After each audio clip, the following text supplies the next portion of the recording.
Nag-ikot tayo dito sa bayan ng Cabanatuan, Isabela. At tignan nyo mga boss, kung sinong natawag natin.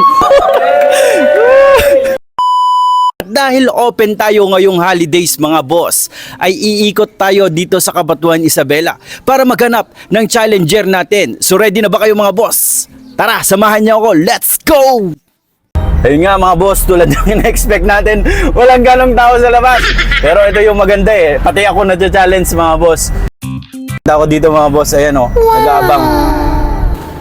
Mga boss, baka may gustong kumasa ng challenge sa inyo mga boss. Ito, may nakita tayo ditong grupo. Sino ang pwedeng kumasa? Kasi maghanap pa tayo ng dalawa. So, 4 na takoyaki lang yun, walang Carolina Reaper. Okay, so baka sakaling meron dito mga boss. Ito nang kakasa. Meron na tayong representative. Oy, boss, galingan mo. Tara, meron tayong naispetan dito, nakamotor. Punta natin. Ay mga brother. Mas baka sakaling kumasa. So, subukan natin. Dito, meron ba dito? Boss, meron ba dito? Boss, ikaw, sino? Sino pwedeng kumasa sa inyo?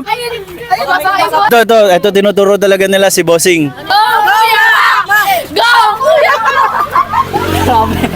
Oh, game. Sino kalaban ko dyan? So let's go, meron na tayong isang grupo. Tara na. Yun, so may nahanap na tayo mga boss na isa pang grupo. So hanap pa tayo ng isa. Tara dito, subukan natin mga boss, baka sakaling meron tayong mahanap na challenger. Mga boss, pinaunlakan na tayo ni Bossing. Kaya tara mga boss, yun sa wakas kompleto na ang ating challengers. Ayun mga boss, meron tayong natawag, nakakasa ng challenge natin dito sa Takoyaki Taste. So umpisa na natin, interviewin na natin itong mga to. Ito yung unang challenger natin. Anong pangalan boss? Mark Vincent Manzano po. Taga saan si Boss Mark? Taga Del Pilar, Cabanatuan, Isabela po. Okay. Okay. So, dito naman tayo sa kabila. Boss, anong pangalan mo boss? John Michael Pedroso. Si Boss Jan, taga saan? Taga Kuling West. Taga Kuling West. Hinatak lang natin dito mga boss. Okay, so dito naman tayo sa kabila mga boss. Mukhang batak na batak to mga boss. Mukhang magbabasketball to mga boss. Ano pangalan boss? Saturnino Gardogues. Okay, si Boss Saturnino, taga saan? Kanan, sir. Taga Kanan. Go Kanan! Go Kanan! Go! So umpisa na natin ang challenge mga boss. Kakasa ng takoyaki, 8 pieces na. Ngayon mga boss, ni-level up natin at ni-level up na rin natin yung ating papremyo. 700 pesos. Uubusin lang kung sino mauna mananalo ng 700 pesos cash prize. So ipasok na natin yung ating takoyaki. Pasok! So 8 pieces lang yan, kayang-kaya yan Wala tayong time dito, basta kung sino lang yung unang matapos nakakain kumain ng takoyaki, ilabas lang yung dila para makita namin kung sinong panalo. Ready, set, go! Eto na mga boss, kinamay yung takoyaki natin mga boss. Tingnan nyo, 3 agad yung nakain dito. Ang bilis nitong isa mga boss. Guyain nyo, lunukin nyo mga boss. Boss, pakita mo rin itong isa, pakita mo. 2 na lang, may isa pa dito. 4 pa, kailangan namin makita. Yung buka ka, walang laman. Pakita mo yung iba dito, pakita mo rin yung iba. May isa pa, kailangan walang laman. May isa pa, pakita yung dila. Yun, may nanalo mga boss. Sayang to, pakita mo, sayang to mga boss. Ay, may laman pa. Isa, 4 pa. Gina G. Okay, so mga boss, tara dito tayo.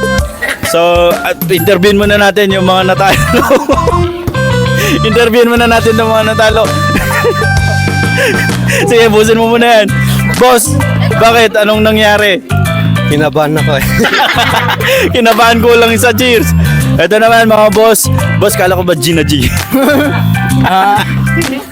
Ano nangyari sa'yo? Mainit pala ko yan, mainit.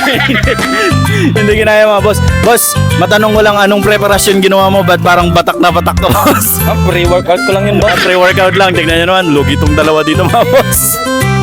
Okay, so dahil nanalo ang ating challenger ay makakakuha siya ng 700 pesos mga boss. Ito mga boss, oh. 700 pesos. Ayan. Okay, so mga boss, sa mga gustong kumasa ng challenge natin ay pumunta na dito sa Takoyaki Taste upang kasahan ang ating tatlong challenge mga boss. At kung gusto mo naman na mag-avail ng ating promo ay 285 pesos lang mga boss, ano? At pwede ka na mag-unli wings, unli soup, at syempre ang ating unli takoyaki. May free ice cream pa yan mga boss. Kaya pumunta na dito sa Takoyaki Taste. At nagpapa-franchise din tayo mga boss. Kung gusto nyong i-franchise itong Takoyaki Taste, i-message lang kami dito sa number na to. At syempre meron tayong bagong produkto, ang Keichung Bingsu. Okay, so kung sawa ka na sa halo-halo at gusto mong malamigan ang iyong ulo at syempre ang iyong katawan, ay pumunta ka na dito sa Takoyaki Taste. O kaya naman gusto mong i-franchise ang Keichung Bingsu, pwede rin mga boss. Kontakin lang din kami dito sa number na to. So yun lang mga boss, maraming salamat. Bye-bye!